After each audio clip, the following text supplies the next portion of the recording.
आता याच्यामध्ये निधीची कुठलीही कमतरता उरलेली नाही।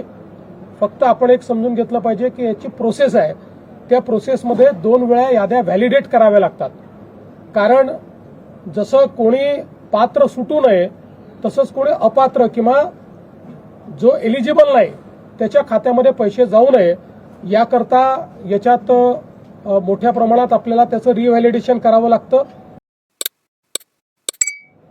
एक सुदैवाने ॲग्रीज टॅक्सचा डेटा असल्यामुळे ॲग्रीज टॅक्सचे जे अकाउंट होल्डर आहेत या कोणाचंही आम्ही ई-केवायसी करत नाहीये। अन्यथा ई-केवायसीलाच 1 महिना लागला असता।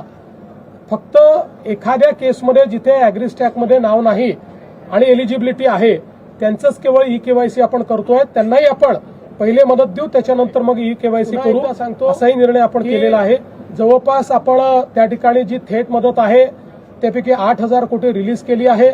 11,000 कोटी आज रिलीज आपण करतो आहोत आणि आता ती आपल्या शेतकऱ्यांच्या खात्यामध्ये जायला सुरुवात झालेली आहे।